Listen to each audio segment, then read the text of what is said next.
अपनी कहानी स्टार्ट होती है एक अंधेरी जंगल से। रात का वक्त था और उस अंधेरी जंगल में एक शिकारी रह रहा होता है जिसका नेम विंसेंट था। उसे अचानक से किसी बच्चे की रोने की आवाज़ सुनाई देती है। वो सोचता है कि ज़रूर कोई घुसपैठिया वहां आ गया है जो उसका ध्यान भटकाकर उसके घर पर डाका डालना चाहता है। इसलिए वो अपनी कुल्हाड़ी उठाता है और बाहर जाते हुए कहता है कि कितना बदकिस्मत है वो, जो कहीं और नहीं बल्कि एक शिकारी के ही घर पे आ टपका। अगर ऐसा है तो उसकी आखिरी रात होगी आज। वो बिना कोई आवाज़ किए अपने घोड़े के अस्तबल के बाहर पहुंच जाता है जहां से रोने की आवाज़ आई होती है, और वो सोचता है कि अगर कोई चोर उसके बिछाए सारे जालों से बचकर यहाँ तक पहुंच गया है और छुपने में कामयाब हो गया है तो वो कोई लुल्लू पुंजू चोर तो नहीं हो सकता। फिर वो बोलता है, लेकिन फिर भी तुम मेरे कानों को धोखा नहीं दे सकते, और दरवाजा तोड़कर कुल्हाड़ी से हमला करने के लिए अंदर दौड़ते हुए कहता है, मैं तुम्हें चुटकियों में मार डालूंगा। लेकिन जैसे ही वो अंदर पहुंचता है वो कंफ्यूज हो जाता है क्योंकि उसे वहां कोई भी नहीं दिखाई देता। वो कहता है यहाँ तो कोई भी नहीं है, और सोचता है कि जब से मुझे पता चला है कि मैं बाप नहीं बन सकता मुझे अजीब सी आवाजें सुनाई देने लगी है। लेकिन फिर तभी वो ये देखकर चौंक जाता है, वहाँ कोने में भूसे के ऊपर एक बच्चा रखा हुआ होता है। वो एक झटके में ही उसे उठाकर उसे अपने कानों से लगाता है और उसे उसकी धड़कनें सुनाई देती है। मतलब वो जिंदा था और उसकी धड़कन सुनते ही उसे सुकून महसूस होता है। फिर तभी विंसेंट की वाइफ ओलिना नींद से जागकर वहां आ जाती है और कहती है, तुम इतनी रात को यहाँ क्या कर रहे हो और ये इतना शोर क्यों हो रहा था। विंसेंट कहता है, क्या मैंने तुम्हारी नींद खराब कर दी। तभी ओलिना की नजर उस बच्चे पर पड़ती है और वो चौंक कर कहती है, तुम्हारे हाथ में ये बच्चा क्यों है। विंसेंट शुरू में तो थोड़ा हिचकिचाता है लेकिन फिर वो शांति के साथ कहता है कि मुझे लगता है कि ये हमारा बच्चा है। और तभी कुछ ऐसा होता है जब उसने अपने आंखें खोली और अपना हाथ हवा में लहराया। अचानक हवा का झोंका चला जिससे सारे बादल एक साथ आ गए। जल्द ही उन बादलों से तेज बारिश हुई। वो सूखी जगह हरी भरी हो गई और गांव वाले खुशी से गाने लगे। उसने गांव वालों को उन खतरों से भी बचाया जिससे उन्हें डर था, और उसकी जादुई शक्तियों से उस गांव में खुशियां आई। लोग अब भूखे या प्यासे नहीं मर रहे थे, लेकिन उसने गांव के लोगों के लिए खोज करना बंद नहीं किया।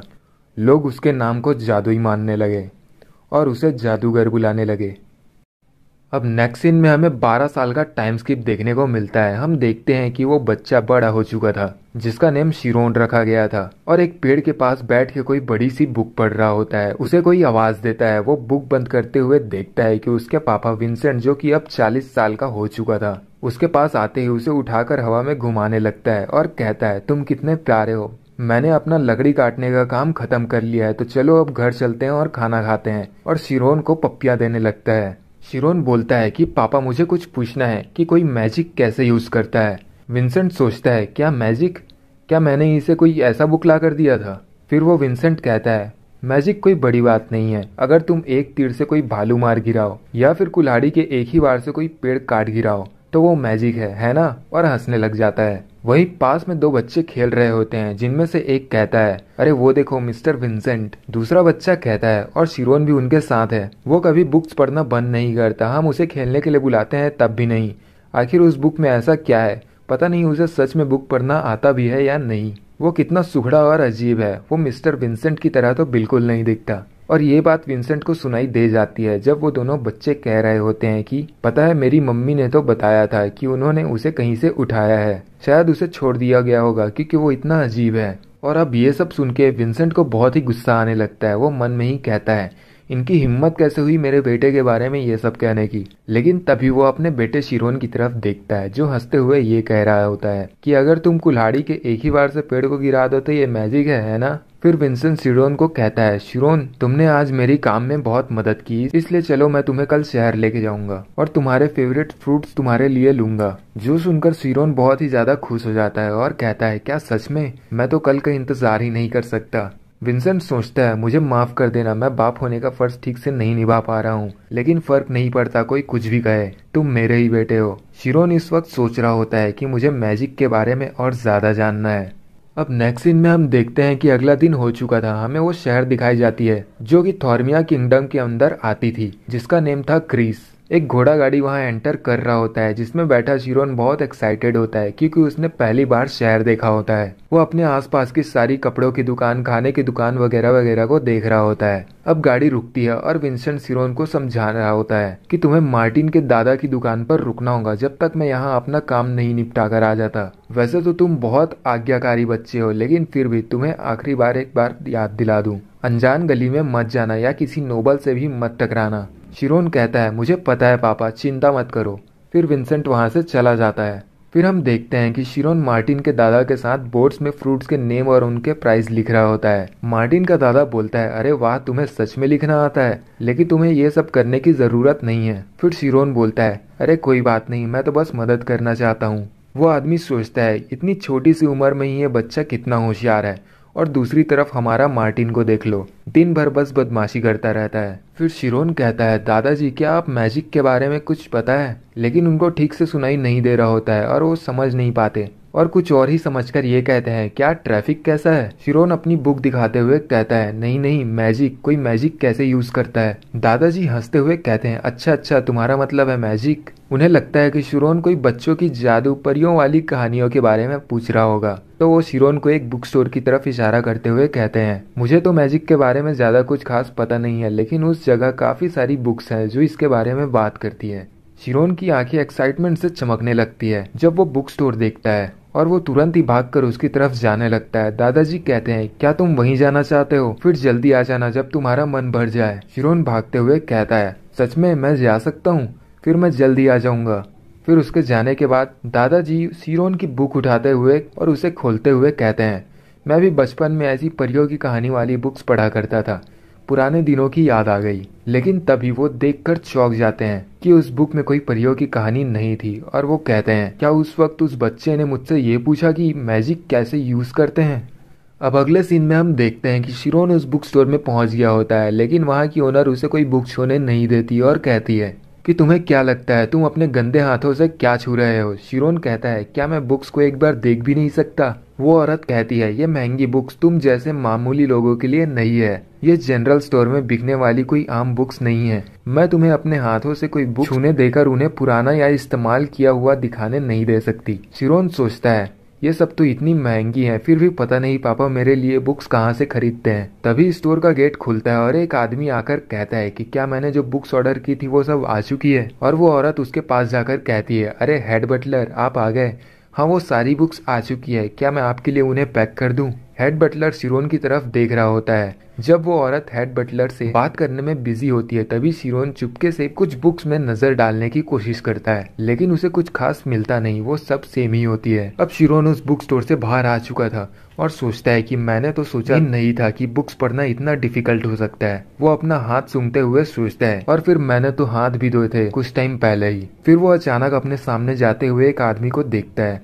और वो देखता है कि वो एक बॉक्स में बहुत सारे बुक्स लेकर कहीं जा रहा था। शिरोन उसके पीछे दौड़ता है और मन में ही कहता है कि क्या ये एक नोबल है, पता नहीं ये इतने सारे बुक्स कहाँ लेकर जा रहा है। वो देखता है कि वो आदमी उन सारी बुक्स को नीचे गिरा रहा था। शिरोन ये देखकर शॉक हो जाता है जब वो देखता है कि वो आदमी उन्हें कचरे में फेंकने के लिए लाया था। शिरोन एक बुक उठाते हुए कहता है अब समझ में आया पापा मेरे लिए बुक्स कहाँ से लेकर आते थे। फिर वो किसी की बातें करने की और हंसने की आवाजें सुनता है। वो जब पीछे देखता है तो वो नोबल लेडीज होती है। तब शिरोन के मन में ये बात आती है कि आखिर उनमें और मुझ में क्या फर्क है।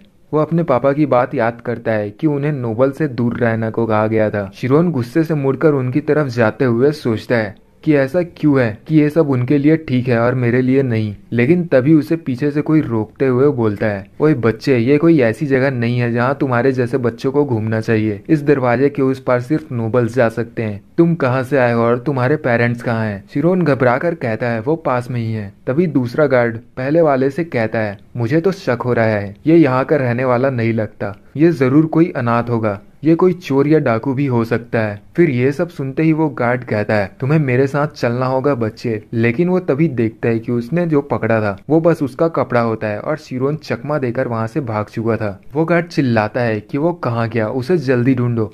दूसरा गार्ड उसका मजाक उड़ाते हुए कहता है तुम एक बच्चे को नहीं संभाल पाए, कितनी शर्म की बात है। शिरोन वापस झाड़ियों से निकलता है जब उसे लगता है कि वो लोग चले गए। वो हाँफ रहा था। वो अपना सर झाड़ते हुए लंबी सांस लेता है। वो बाहर निकलने के बाद देखता है कि उसके कपड़े गंदे हो गए थे और उसका एक जूता भी खो गया था। वो कहता है कि पक्का अब पापा से मुझे डांट पड़ने वाली है। उसकी नजर अपने लेफ्ट में पड़ती है जहाँ उसे अपना जूता मिल जाता है। वो अपना जूता पहन रहा होता है, तभी उसे किसी की आवाज सुनाई देती है जो कह रही होती है, चलो फिर जानते हैं मैजिक क्या है। हम आज इसी के बारे में बात करेंगे। फिर किसी लड़के की आवाज आती है जो कहती है कि नहीं है हेडमास्टर, हमें आपको फायर शूट करते हुए देखना है। शिरोन उस दीवार के पार खड़ा सारी आवाजें सुन रहा था और वो सोचता है कि कहीं ये जगह कोई मैजिक एकेडमी तो नहीं। शिरोन सुनता है कि हेडमास्टर कहता है स्कूल के अंदर फायर स्टार्ट करने से हम मुसीबत में पड़ सकते हैं, लेकिन अगर तुमने मेरे सवाल का जवाब सही से दे दिया तो मैं तुम्हें कुछ मैजिक करके दिखाऊंगा।